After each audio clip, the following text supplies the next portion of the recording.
Howdy folks, I'm Mark, and today I am joined by Justin and Matthew of Watcher Gaming. Guys, thanks for coming back onto the pod. Mark, thanks for having us.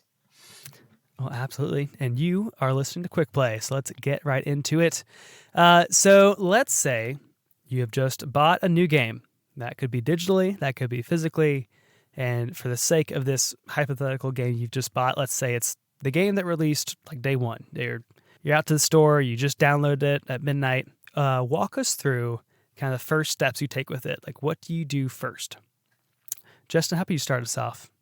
I really have to take my time, dim the lights, open a bottle of wine. Really like to take my time with it. Yeah. No, I have to have like time set aside to start a new game. If it's like a big AAA game, Sure. got to make sure the kid's in bed, wife's busy doing something. Like I need an immersive experience. Sure. Yeah. I'm in a similar spot with that too. Yeah. And if I can't get it, I just don't play it for a while. Yeah. Gotta give it the respect it deserves. Like in some way, I most recently did this for Tears of the Kingdom, which is a good long while back now. But like treating it kind of like I'm watching a movie in the theater for the first time. Been looking forward to it, but make sure I've got at least an hour, maybe two, to dig into it. Like have my snacks and drinks right by. Like turn the lights down low, and kind of just let everything take its time. You guys put too much thought into it. How about you, Matthew? Too much effort. Too much going on. Obviously the first thing I do is I say a few words for the death of the instruction manual, which is the worst thing that's ever happened to video gaming. Truly, if I get a new physical game, I open it up with the hopes that maybe one day there'll be that physical manual back in there, and it's never there, and I'm sad every time. But for the most part, I don't have hours in the day to set hours aside to find time for games. I just find time when I can find it. So I pop the game open, I stick it in the system, and as soon as I can sit down and play it, I boot it up. Sure.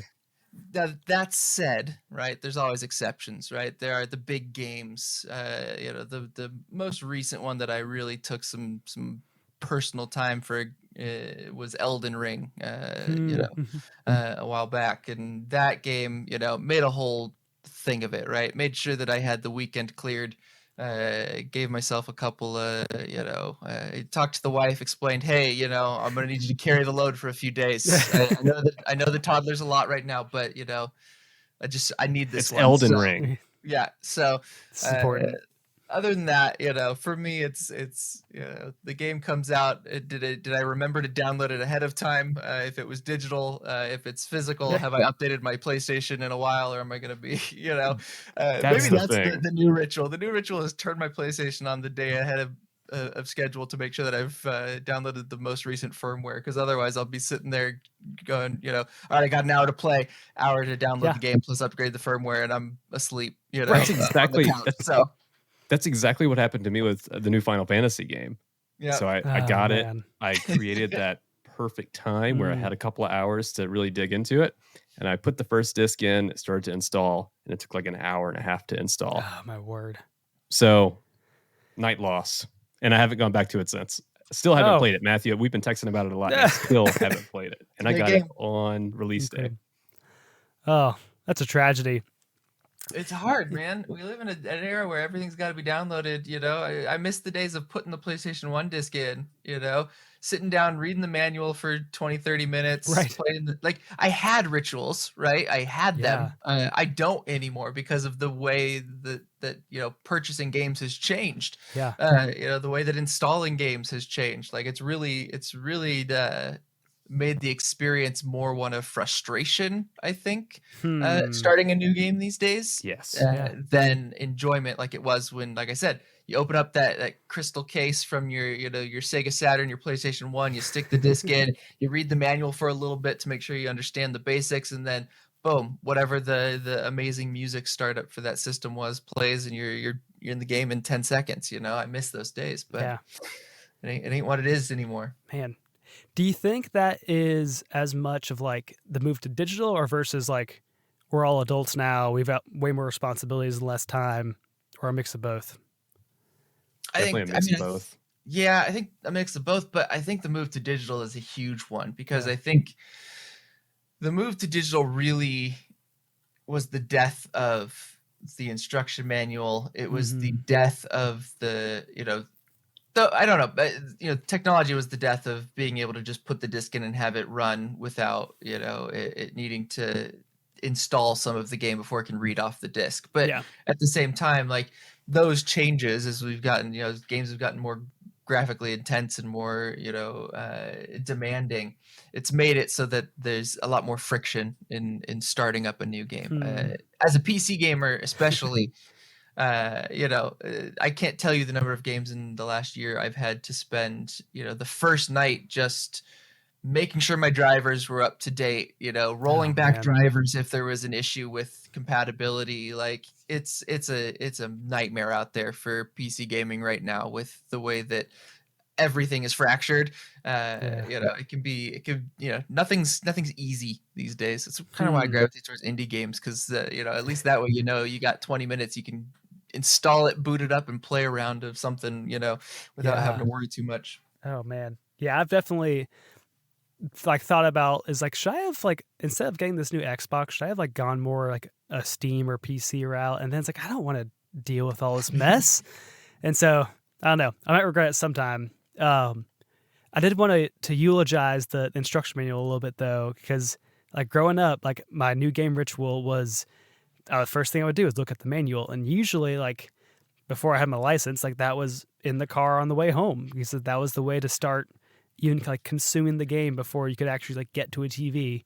Mm-hmm. Um, and that's also too of like before going in, like, and this is still true for my new game ritual today, is like I want to know everything I can about how to play before I start. And I don't know if that's similar for y'all or if that's just me. But like if there's the first thing I go to the menu is like check the options to see if there's a control map or like to see what can be fine tuned. And yeah, like I want everything to be like I have a good working knowledge of just about everything. Like do a tutorial if there's one. But yeah, what about y'all? Is there? Is Yeah, Mark, is that so you can go faster? Like there's less like boot up time for you? What do you think that is? I don't know. Like I just like knowing what I'm doing. Like, and that's true for anything. Like I wish I could be more confident in like, we'll figure it out on the way. But like it's kind of yeah. That's just a personality quirk of mine of like unless I am confident I know what I'm doing, I probably won't do it. And so it's more of a accuracy thing, I guess, than a yeah.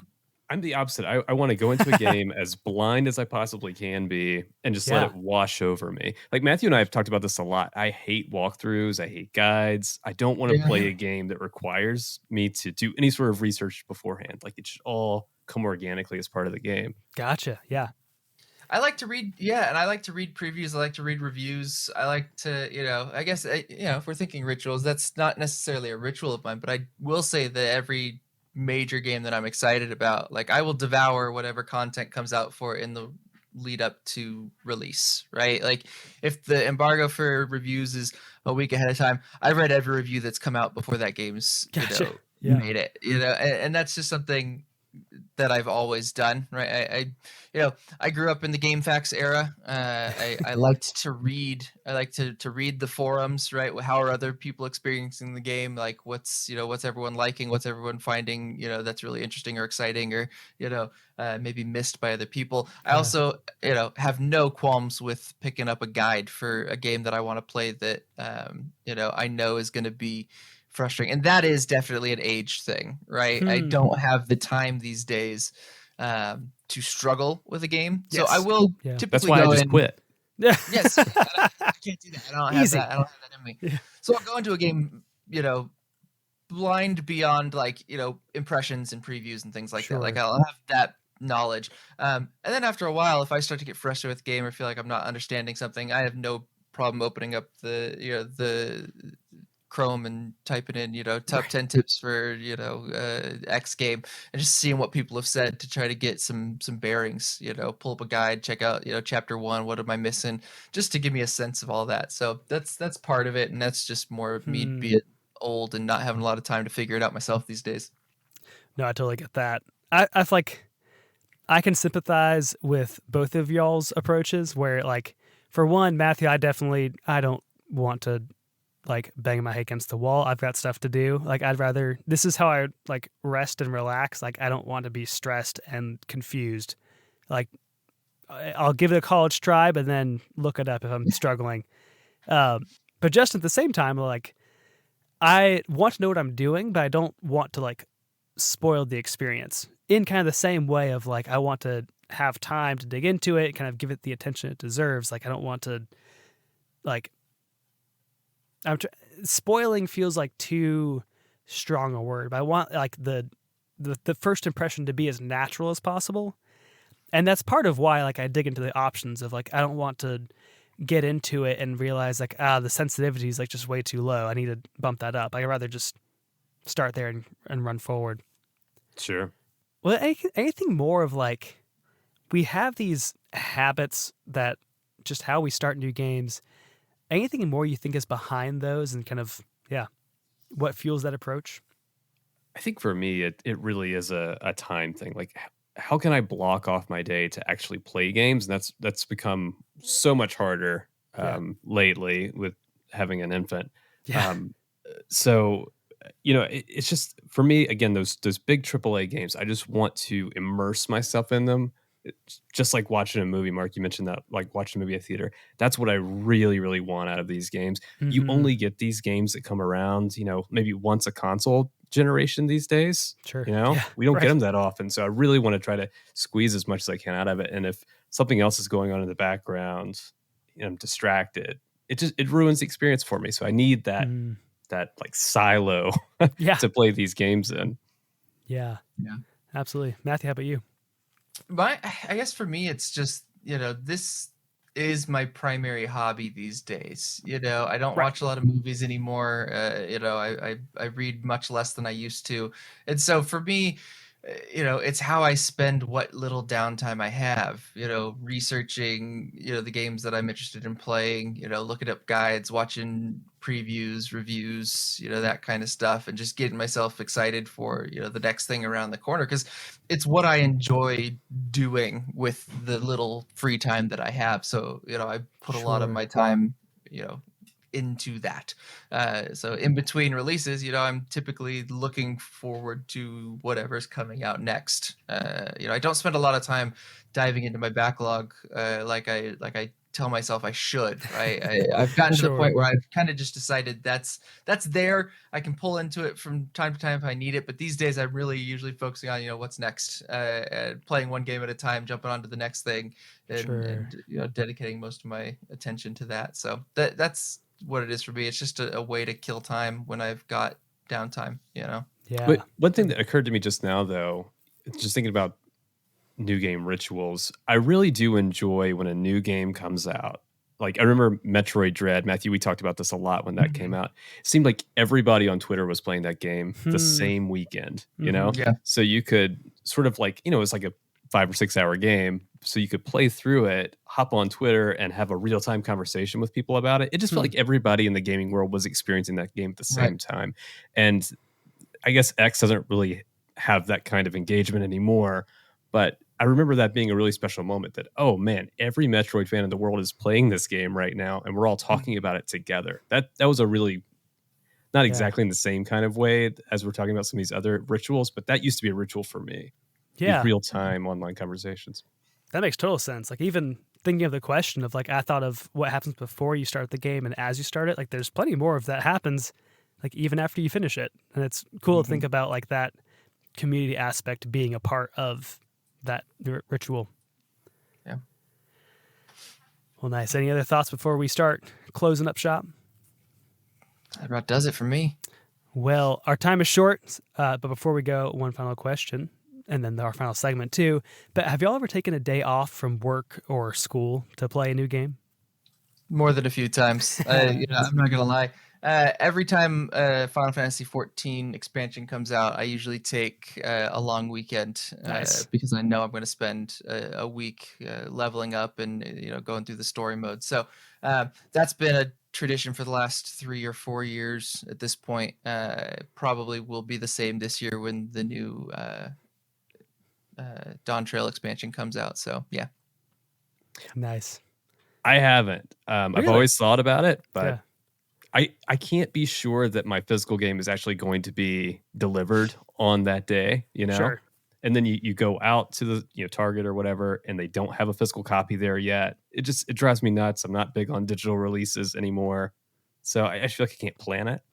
Yeah, Justin, I'm actually like you, where I have never really done that, but then I tried to for Tears of the Kingdom, which didn't actually really work out the way I thought it would. Like I had a good 2 or 3 hours to play it, but like my ideal was like take the day off from work, which my job is pretty flexible, but also means it's like I kind of end up working the half day anyway that day. And yeah, and like I had my plans of, I was worried my copy wouldn't come in time, so I had like a backup copy pre-ordered at GameStop that I would run out and get. Ended up being fine, but I didn't like sit down to play it until like 8 at night that night anyway. But here we are. Just lost the day. Yeah. It could have been a video game. Well, as our final segment here, one name, one game. What are you playing? Right now, at the time that this comes out, I am playing. I'm assuming, Unicorn Overlord. I've got that one. I've got that one on the docket right now. I'm finishing up Rebirth at the moment, and then Unicorn Overlord is coming. Good old Vanillaware. Love their stuff. Excited for that one. Very nice. That's on one of y'all's fantasy critic, right? Yeah, I drafted that one ahead of time. Glad I did. It's looking strong. Pretty there. So nice. Justin, how about you? Rebirth. It nice. Probably should be installed by now. It's been a few weeks. Right. So yeah, eventually going to get back to that. Nice. For myself, I hopped in a little bit of Tetris 99. Still great. Oh, I love that fun game. Well, thanks guys again for joining me. Always fun to have you on. Where else are you out on the internet? On X, you can find me at Puffy Red Shirt. Yep, and I'm over there at Zero Parse. Well, very nice. And thank you all for listening in. You can follow us on the major podcasting services, and you can find us on the proper socials at Quick Play Pod. And let us know, what is your new game ritual? Would love to know. And that's all the time we have for today. Thanks. Bye.